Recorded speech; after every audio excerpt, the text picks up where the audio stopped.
Narinig nyo na ba yung tungkol sa isang entity na kung tawagin ay manggagalaw?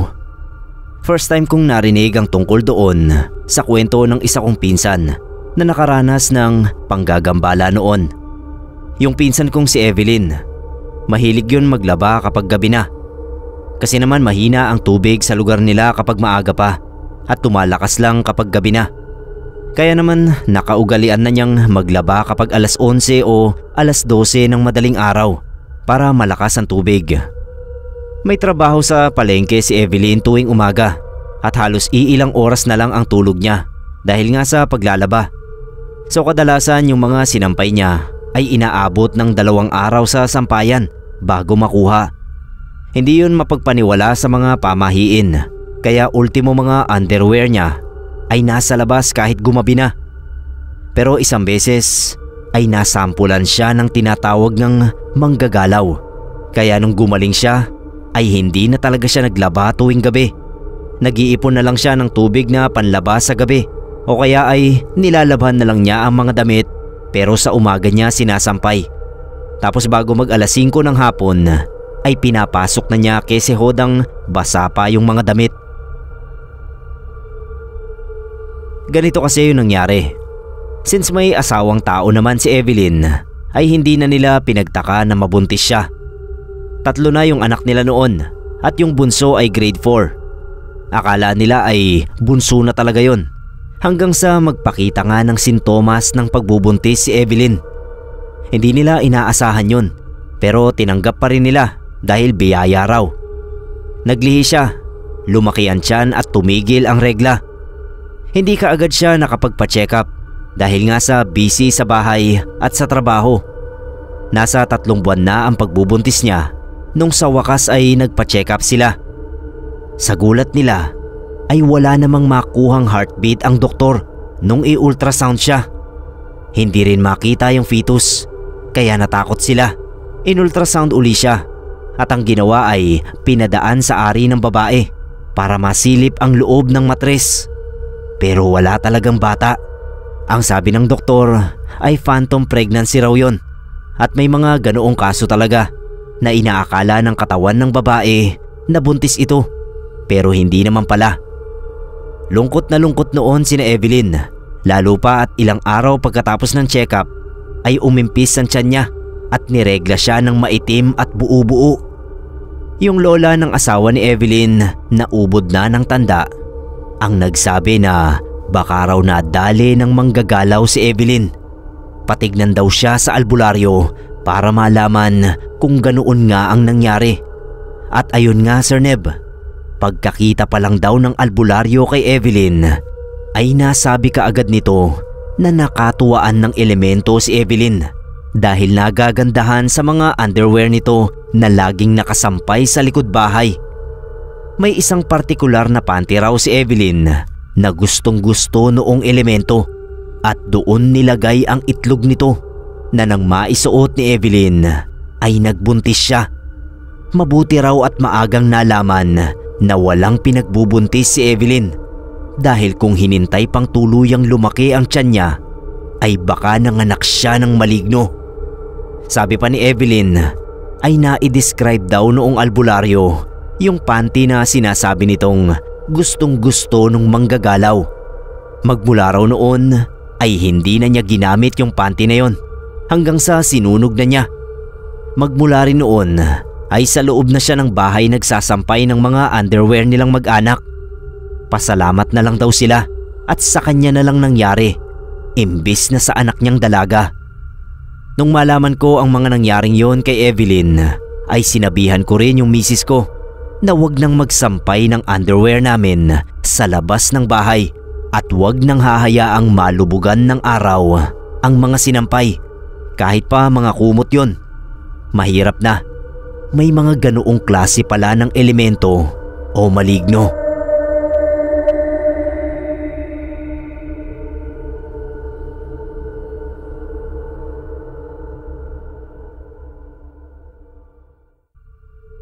Magandang araw po Sir Neb. Itago niyo na lang po ako sa pangalang Debbie. 24 years old ako nang makilala ko ang isang lalaking tawagin na lang nating Ruel. Sa umpisa pa lang ay attracted na ako kay Ruel. Pero sa umpisa pa lang din ay alam ko nang pamilyado siyang tao. Buntis noon yung misis niya at sa totoo lang ay masasabi kong may kalandian ding taglay si Ruel. Palibhasa ay halata niya rin na may gusto ko sa kanya. Kaya nagpakita na rin siya ng motibo na pwede niya akong maging number 2. Aminado ako, Sir Neb, na ako ang unang gumawa ng hakbang. At ika nga nila ay palay na ang lumapit sa manok. Naging mag-on kami ni Ruel. Kabit niya ako sa madaling salita. May mangilan-ngilan na nakakaalam ng relasyon namin. Pero pinili na lang na huwag makialam. Pero syempre may magsusumbong pa rin sa asawa niya. Natural tumanggi kami. Masyadong mabait ang asawa niya kaya nabilog pa niya ang ulo. Na kesyo sinisiraan lang daw siya. Na mga malisyoso lang ang mga tao. Tumagal pa ng ilang buwan ang relasyon namin bago ako kinausap ng asawa niya. Maayos naman kaming nag-usap at syempre pa ay tumanggi rin ako sa mga bintang. Humingi pa nga ng pasensya ang asawa niya sa akin dahil napaniwala ko siya na meron lang talagang naninira sa amin. Hanggang sa nakaramdam na lang ako ng pagbabago sa katawan ko. Madalas akong kapusin ng hangin kapag nagtatalik kami ni Ruel. Dumadating sa punto na kailangan ko siyang pahintuin dahil talagang malalagutan ako ng hininga. Bukod doon ay bigla akong lumubo. Nadagdagan ako ng timbang na tipong para akong lobo na hinanginan. Ang daming nakapansin sa pagbabago sa akin, lalo na nga si Ruel. Lumaki yung bilbil ko na para akong buntis. Sa totoo lang ay hindi ko na nga ma-shave ang ibaba ko dahil hindi ko na makita sa ilalim ng tiyan ko. Sir Neb, nagkaroon pa ng masamang amoy ang ari ko. Sabi ni Ruel ay amoy bulok na bituka raw ng isda. Ang masama doon ay hindi ko naman yun naaamoy. Pero sabi niya ay napakabaho nga raw, lalo na kapag mainit ang panahon. Noong una ay ayaw kong maniwala. Pero nung ibang tao na ang nagsabi ay tsaka ako naniwala. Siyempre nagpadoktor agad ako. Bacterial infection daw kaya ganoon. Binigyan ako ng gamot at may nagpayo pa ng apple cider. Pero walang bisa ang mga yun. Ang nangyari nga ay nagkaroon pa ako ng pangangati sa ari na kahit anong gamot ay hindi mawala-wala. Ito na yung point na nagkakalabuan na kami ni Ruel dahil naghihinala ako na may sakit siya at nahawahan ako. Si Ruel naman ay inakusahan ako na may iba pang lalaki at yun ang nanghawa sa akin. Nag-aaway kami at napadalas ang hindi niya pagpunta sa akin o kahit pagtawag. Katagalan ay naghiwalay kami ng tuluyan at nabalitaan ko na lang na lumipat na silang mag-anak sa Cebu. Iniwan niya ako kung kailan may nadarama ako sa katawan ko. Ilang buwan ang nagdaan at may natanggap akong package na walang return address. Pagbukas ko ay kinilabutan ako sa laman noon. Nakalagay sa isang plastic ang isa kong panty na hindi ko napansin na nawawala pala. Basa yun at parang may amag o lumot dahil nag-iba na ang kulay. May kasama pa yung sulat na nagsasabing maging aral daw sana sa akin ang naging sakit ko. Huwag daw akong magpakamot ng kate sa lalaking may asawa na. Galit na galit ako noon, Sir Neb, dahil napagtagni-tagni ko ang mga pangyayari. Gusto kong gumanti pero naisip ko rin na kung gagawin ko yon ay baka balikan lang uli ako ng nagparusa sa akin. Isa pa ay nahiya ako sa sarili ko dahil ako na nga itong may kasalanan ay ako pa ang nagagalit nang gantihan ako. Ilang araw akong iyak lang ng iyak noon. Dasal ako ng dasal na sana ay mawala na ang sakit ko bilang binalik naman na sa akin yung panty ko na malamang ay ginamit para makulam ako. Sa awa naman ng Diyos ay gumaling nga ako at bigla rin ang pagkawala ng taba-taba ko sa katawan. Bumalik yung dati kong timbang at nakarecover ako ng tuluyan. Yung panty ko ay binaon ko na sa lupa. At kahit na ilang ulit pa akong maligawan ng mga lalaking may asawa ay hinding-hindi ko na inulit ang pagkakamali ko kay Ruel.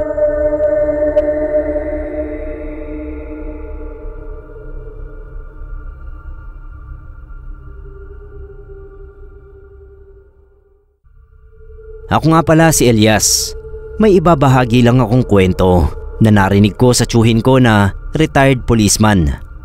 Noong araw daw ay nadestino siya sa isang napakapayapang lugar. As in sobrang boring dahil walang krimen na nangyayari. Boring para sa kanilang mga pulis dahil maghapon lang silang nakatambay sa istasyon at ang trabaho na nilang maituturing ay paggawa ng police clearance. Pinakamalalang kaso na raw na naidulog sa kanila ay nakawan ng kalabaw o bisikleta. Bukod doon ay sobrang tahimik talaga sa bayan na yon. Model town nga raw doon sa probinsya. Hanggang sa isang kaso ng rape slay ang gumulat sa buong bayan. Ang biktima ay isang dalaga na nangungupahan lang doon sa bayan dahil yung pamilya mismo nito ay nasa bundok pa.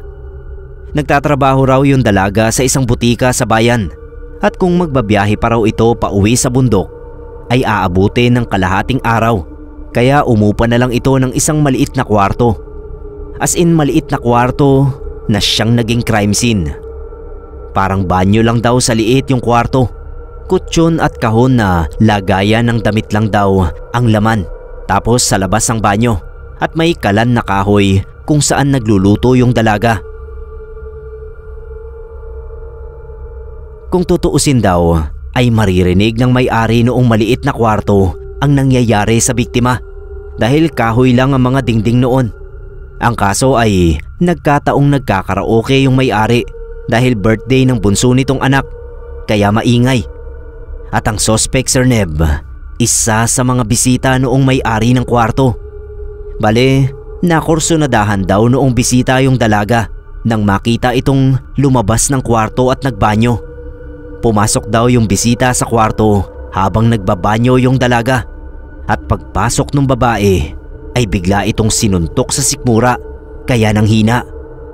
Nung maihiga raw yung dalaga ay tinakpan pa ito ng unan sa muka hanggang sa mawalan ng malay bago pinagsamantalahan. Sabi nung lalaki ay buhay pa raw yung dalaga dahil wala naman itong intensyon na patayin yun. Pero hindi naniwala ang mga pulis dahil tinakpan nga niya ng unan sa muka.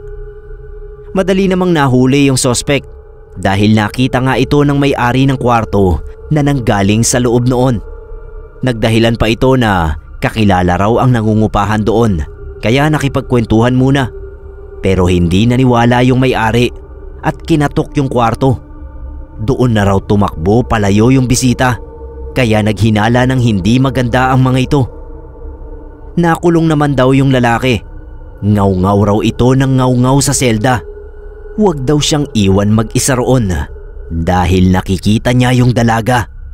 Palibhasa nga ay wala namang krimen doon sa bayan ay mag-isa lang talaga yung lalaki sa selda. Iritang-irita raw si Tito roon dahil sa kakangawa nito. Dahil nga raw minumulto ito noong babae pero hindi nila pinapansin. Baka kasi nakukonsensya lang. Inip na inip daw sila na matapos na yung kaso nito para maibiyahe na sa provincial. Kaso hindi na ito nadala sa provincial, Sir Neb, dahil nagulat na lang sila isang umaga nang makita itong nakabigti. Isang bra ang ginamit nito sa pagbibigti at takang-taka si Tito kung saan nanggaling yon dahil wala namang babaeng pwedeng mag-iwan noon. Ang mas nakakapagtaka pa ay nakahiga lang sa papag nito yung lalaki at mahigpit na nakapalupot sa leeg yung bra. Parang sinakal. Napagbintangan pa nga raw si Tito na siyang bumigti roon sa lalaki. Pero nangako si Tito na hinding-hindi nila magagawa yon kahit nayayamot sila sa kakabunganga ng lalaki. Alam daw kasi nila na sila rin ang mapagbibintangan. Misteryo ang naging pagkamatay noong lalaki. Pinagtataka lang nila na wala silang napansin gayong nasisilip naman nila ang selda nito. Hanggang sa may nakapagsabi na yun palang tatay noong dalagang pinatay ay nagpunta ng Siquijor matapos mailibing ang anak nito. Sabi ni Tito, may hinala sila na nagpatulong sa mga mangkukulam yung tatay ng biktima para maipaghiganti ang anak nito. Yun daw kasing bra na ginamit sa pagbigti doon sa lalaki ay yun mismong bra na suot ng dalaga ng mapatay ito.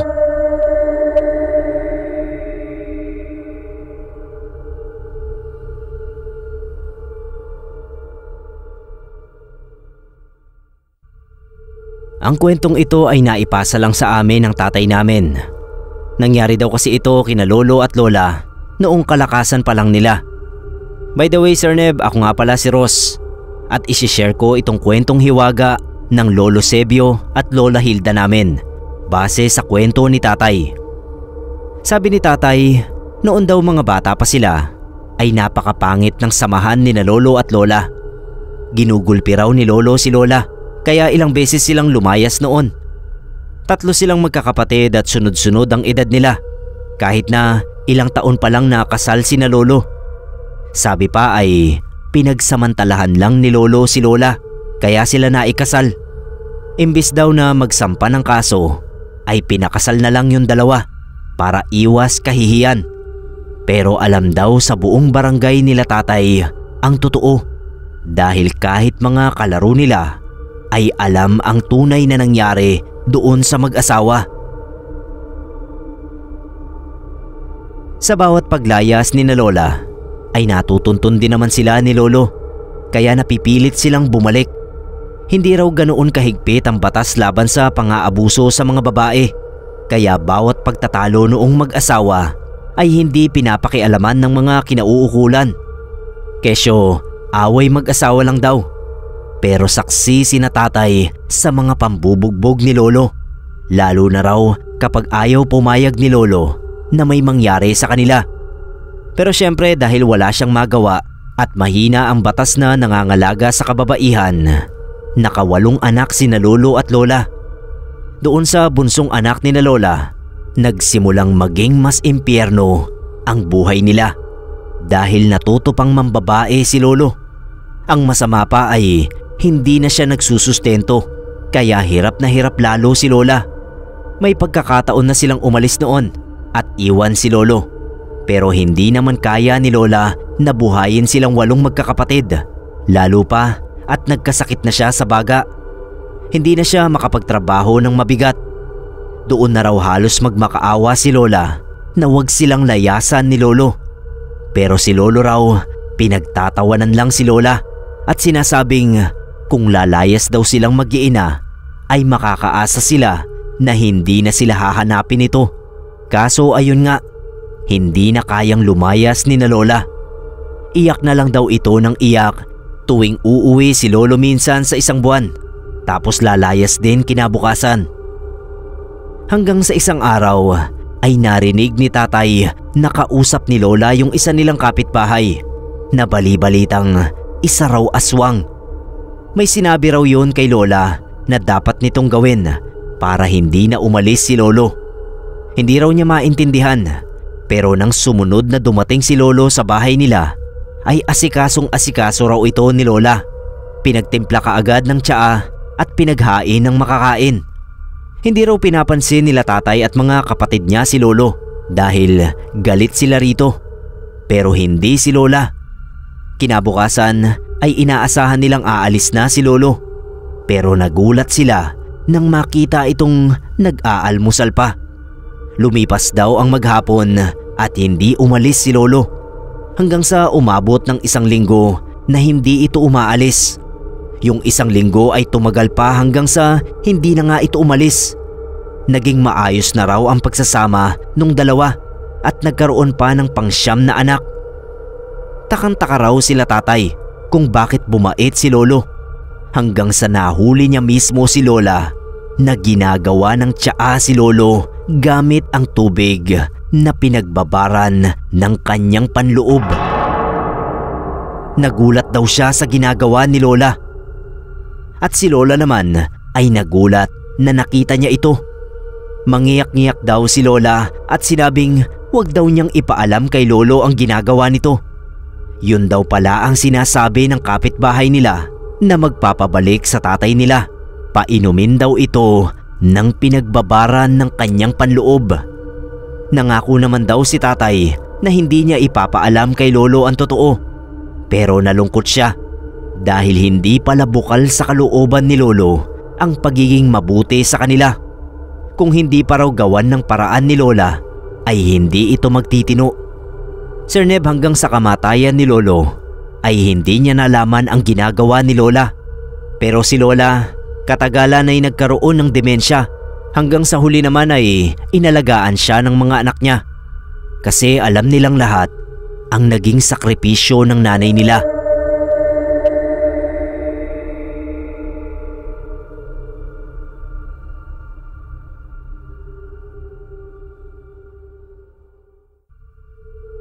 Hello po sa lahat. Samboy nga pala, Sir Neb. Hayaan niyong i-share ko ang isang pangyayaring naranasan namin ng asawa kong si Lovely. Sa totoo lang ay hindi kami yung normal na mag-asawa na nagsimula sa ligawan. Kami kasi nagkaanak muna bago nagpakasal at nagkagustuhan. Noong umpisa ay para lang kaming magtropa dahil hindi naman talaga kami naging mag-boyfriend. Bale, nagkainuman lang tapos ay may nangyari at nabuntis siya. Siyempre pa, pinanagutan ko kahit medyo labag sa kalooban ko. Hindi ko pa nga kasi siya gusto noon. Pero nung lumaon naman ay minahal ko rin naman siya. Ewan ko lang kung minahal na niya ako ngayong may 3 anak na kami. Anyway, ito yung karanasan namin sa aming pangalawang anak. Ito yung time na nakabukod na kami ng bahay mula sa parents niya. Umupa kami ng apartment na hindi naman ganoon kalayo sa kanila. Walking distance lang at madalas ay naroon pa rin kami para manood ng TV dahil wala pa kaming TV noon. Tsaka buntis nga kasi uli siya kaya kailangan na may kasama siya sa bahay. Ako naman ay nagtatrabaho noon. Una kong naipundar na gamit namin ay washing machine para hindi siya mahirapang maglaba. Ang gagawin ni Lovely, maglalaba siya sa umaga. Tapos ay pupunta na sila ng panganay namin na 3 taon lang noon sa bahay ng parents niya. Susunduin ko sila roon pagdating ng alas 6 o alas 7 ng gabi. Kadalasan, nakapaghapunan na sila. Pag uwi namin ay tsaka lang ipapasok ni Lovely yung mga sinampay. Gabi na syempre. Ilang beses na siyang sinabihan ni Mama na huwag paabutin ng alas 3 sa sampayan yung mga damit. Kaso ay makulit din si Lovely. Tinatamad umuwi para magsilong ng sinampay. Sa panganay namin ay normal naman ang pagbubuntis niya. Biruan pa nga namin noon ay baka choosy ang aswang dahil wala kaming naramdamang pang-aaswang noon. Pero sa pangalawa namin ay tsaka nagkaroon ng mga pagbisita. Nariyang may lalagapak sa bubungan doon pa mismo sa tapat ng kwarto namin. Pakikiramdaman namin yon. At parang pinakikiramdaman din kami dahil sobrang tahimik. Mga ilang minuto ay tsaka namin namamalayan na parang may kumakamot sa bubong. Yung parang matalas na bagay na kinakaskas sa yero. Hindi kami makatulog kapag ganoon ang mga ganap dahil alerto na kami. Tuloy ay nakaugalian na naming maghagis ng asin at durog na bawang sa bubungan tuwing uuwi ako sa gabi. Minsan nga ay ayaw nang umuwi ni Lovely sa amin at mas gusto na lang na matulog sa bahay ng mga magulang niya. Hinahayaan ko naman sila dahil mas safe nga ang pakiramdam nila roon. Ako na lang ang natutulog sa bahay namin. Kaso Sir Neb, hanggang doon pala kina Mama ay inaaswang pa rin si Lovely. May mga alagang aso sina Mama at pagdating daw ng alas 3 ng hapon ay tahol ng tahol ang mga yon habang nakaharap sa papalubog na araw. Sa gabi naman daw ay hindi mapakali ang mga yon at bahag pa ang mga buntot sa tuwing tumatahol sa kung saan saang parte ng bahay. Yung bunsong kapatid ni Lovely nga ay nakakita pa raw ng mapupulang mata na nakasilip sa bintana ng banyo. Sabi ni Mama ay napapangamuyan daw si Lovely dahil parati nitong iniiwan sa sampayan ang mga underwear niya kahit lagpas alas 3 na ng hapon. Napagalitan nga siya nang minsang maglaba roon kina Mama at hayaan sa sampayan ang mga damit kahit pasado alas 3 na. Pinagbawalan ni Mama si Lovely na magsampay ng panloob sa labas ng bahay dahil naaamoy raw yon ng aswang, lalo pa at buntis siya. Kaya raw pala kahit anong pangontra ang gawin nila ay binabalik-balikan pa rin siya. Yun pala ay parang nag-aanyaya pa siya. Simula nga noong hindi na siya magsampay ng panloob sa labas ng bahay ay natigil na yung mga pagpaparamdam sa kanya. Pati yung mga aso ay hindi na nagtatahulan ng walang dahilan pagsapit ng hapon. Hanggang ngayon nga ay nagtanda na si Lovely na huwag hahayaang abutin ng 3:00 ang mga damit sa sampayan, lalo na yung mga underwear naming mag-anak. Alam ko pong nakakatawa ang pamahiin na yon, pero hindi naman kasi masama ang maniwala, lalo pa at naging mabuti ang epekto noon sa amin.